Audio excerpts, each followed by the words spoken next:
Good morning, Katoto. Welcome to Kabali TV.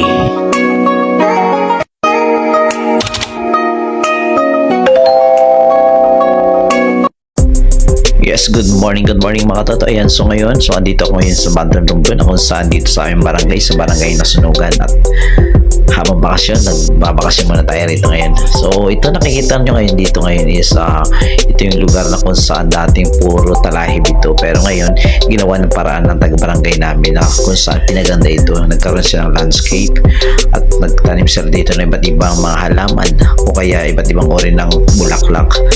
So kagaya ng isang to, ayan, so maganda, ayan, so dilaw na dilaw siya.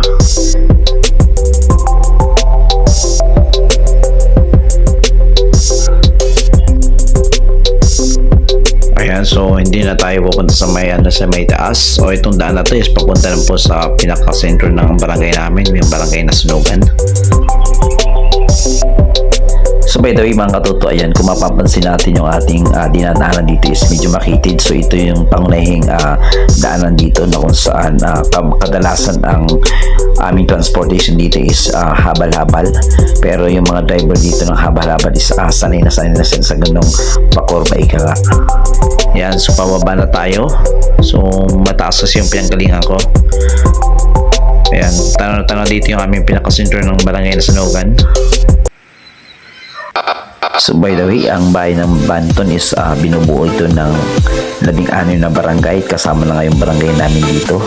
At ito napapalibutan ng tubig, isang pulo.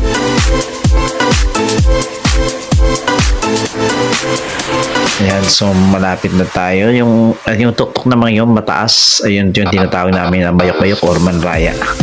So ito, ayan, yan, yung nakikita nyo ngayon, ayan po yung pinakabuhangin ng Nasunugan. So dati yun, maputi yan, kaso nga lang ngayon is medyo brownish na ang ano na yan, ang buhangin. Yan, so dito na tayo gagawi. Akit na tayo dito sa may papunta kina auntie dun sa bahay nila. Pwede meron silang sariling maliit na makitid na kalsada. Ito yan. Hindi na tayo pupunta sa baba. Gawin na tayo dito sa bandang kanan. Akit tayo dito pupunta kina auntie. Okay na tita. Medyo nakakahingal kasi nga medyo matarik. Then mapapansin lang natin dito is talagang green na green ang lugar namin. Maraming puno at karamihan dito is yung yung nyug. Tanging hanap buhay dito is pagkukupras, then pagsasaka yan. Pero pansin ko lang dito, wala namang masyado nagsasaka dito sa barangay namin. Ayan, so far ito yung kanilang bakuran sa bahay ng tita ko. Ayan, so medyo malaki yung bahay nila. Ayan, so ngayon may tao naman dito ngayon, sila auntie, kaso nga lang nandun sila sa may taas. So dalawa lang sila nakatira dito. Yan, so ang laki ng bahay nila. Then yung pa nila, kadalasan ito yung lugar na kung saan dito dati nakatayo yung bahay ng lola ko. So kung mapapansin natin, mataas yung kanilang bakuran. So ganito lang buhay dito sa amin.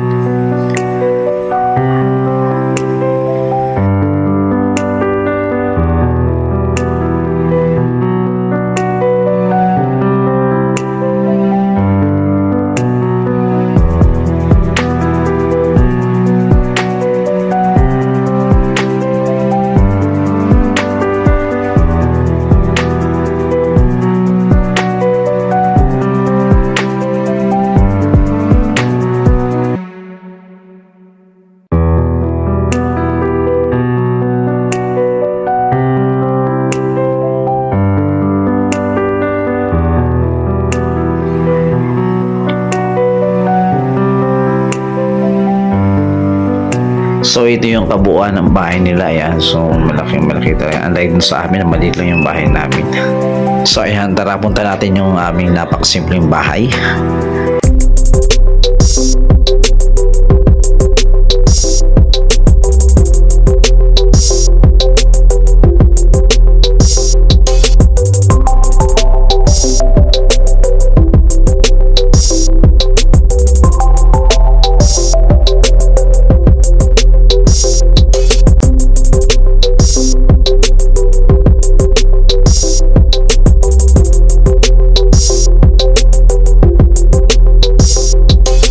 So ayan, malapit na tayo dito sa aming bahay. Ayan, so may mga nagkarat dito mga abukado. Ayan. Wala kasi masyadong kumakain kaya ito na naglalaglagan na yung abukadong ito. So maliit lang ang bahay namin pero simple lang naman. Ayan, so medyo mabato dito sa lugar namin kaya nga Banton, Darak. So ito na yung aming bahay. So hindi pa natapos.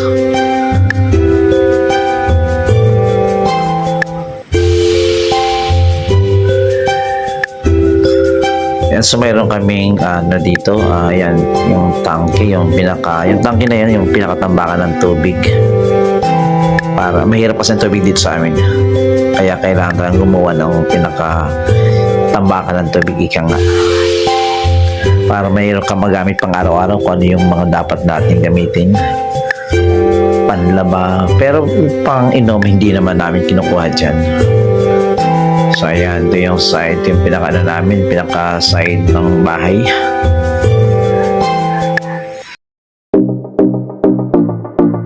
So mayroon din si tatay na ano dito, mayroon din siyang pinaka-kamalig pagtanghali, dito siya nagpapahinga. Ayan, gawaan niya yan.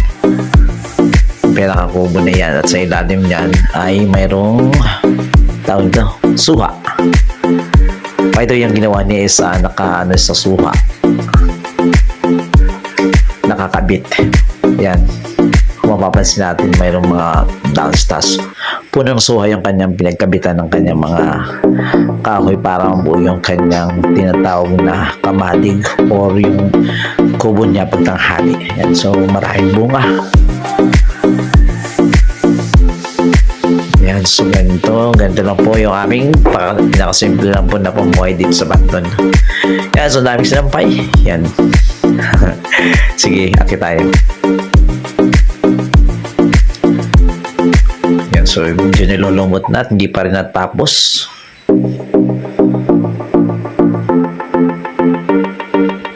Yan, so ganyan lang kasimple lang, bungalo lang, wala nang taas. Unlike yung kinatita, ang laki ng bahay nila, no? Okay, so puro bato rin sa amin kahit bakod. Kahit yung bakulan, puro bato rin.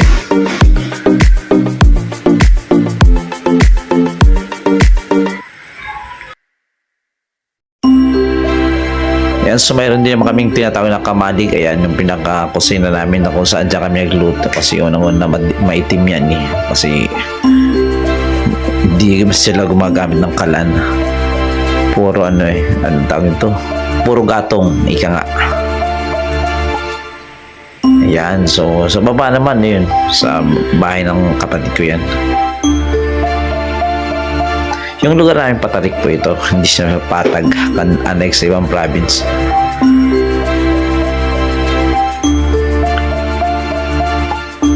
So dito sa may bakuran, ayan, so may mga tanim ng tatay ko na kalabasa. Hindi talaga nawawalan siya ng ganitong tanim dito, lagi may balag. Kalabasa, kung hindi kalabasa, upo, kung hindi upo, ampalaya, yan. Basta yung mga balag, hindi laging nawawala yan. Laging nilalagyan yan ng balag. Dito mo sinampay.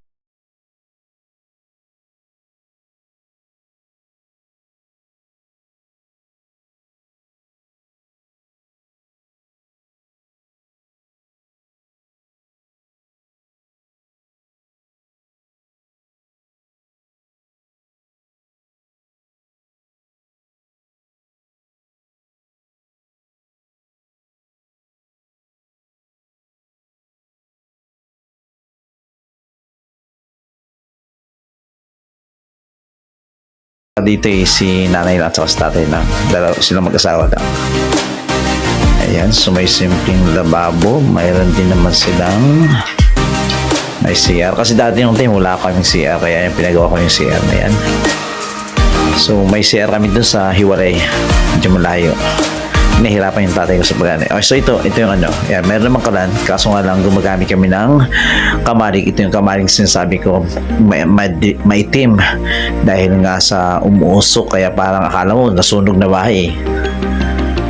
Kaya sabi ng pinsan ko nung nakaraan nung pumunta rito nung bago pa sila, bata pa sila, nasunog daw yung bahay namin. So ayan, ganyan po, ganyan ang O yan, parang sunog, no? Pero hindi yan sunog. Sa usok lang yan.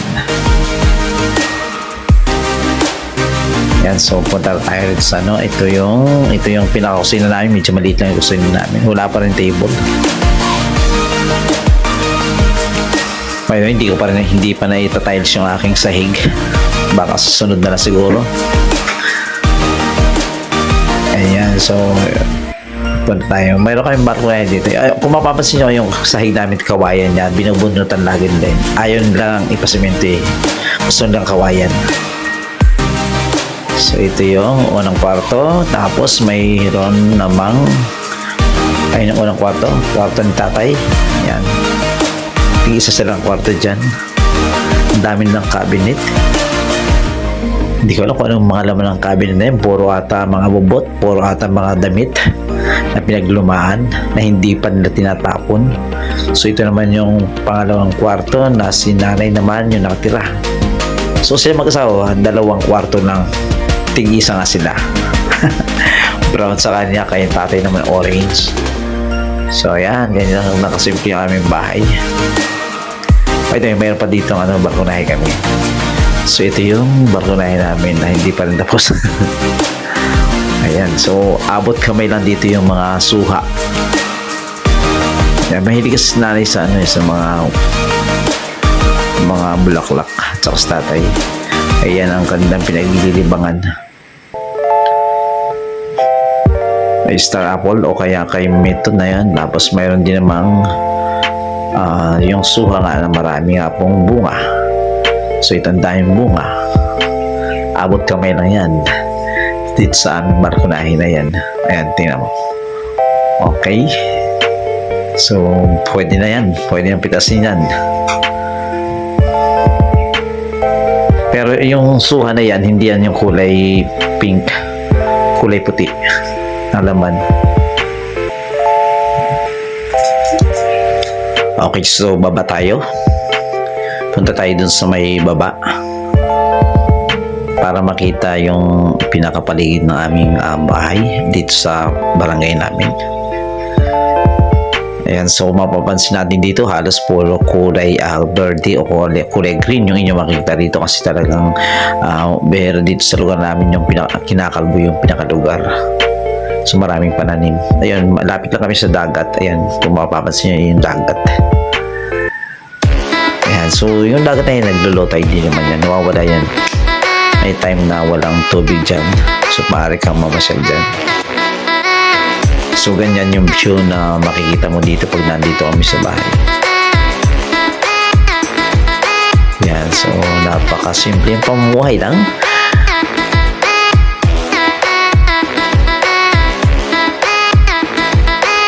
Ayan, so ganyan kapag hapon dito na ganyan yung tanawin dito sa bahay namin. Nakitang-kita yung dagat at saka yung pantalan. Ayan, naipakita ko na minsan sa inyo yung pantalan na yan.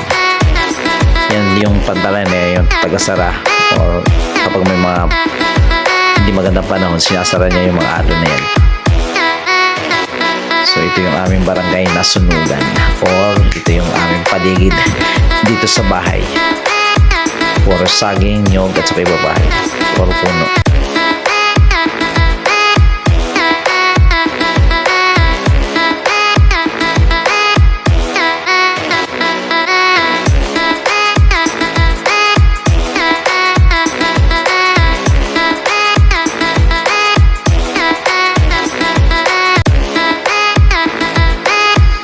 Ayan, so ito yung pinakasilong ng kamalig ni tatay na ginawa. So mataas din siya. Nasa parte ng mababa na ako, mataas yung aming pinaka-backwood.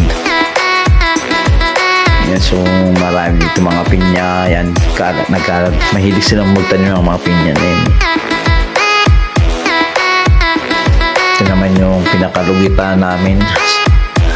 Pinaglutuan ng kopras. Ayan, so ito yung aming paligid ng lugar namin o kaya barangay namin o na yung pinakabahay namin.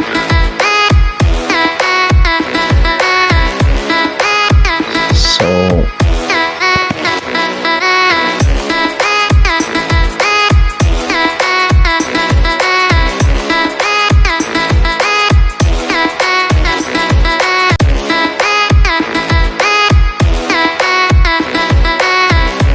Ayan, so at ito yung pinaka-last. So ito na ngayon, hindi pa namin natao sa bahay. Pinaka-view, pinaka-front view ng bahay namin. Mataas yung silong namin. Yan, so thank you sa pag-nanood ng aking vlog na ito tungkol sa aming simpleng pamumuhay dito sa Bantog Romblon.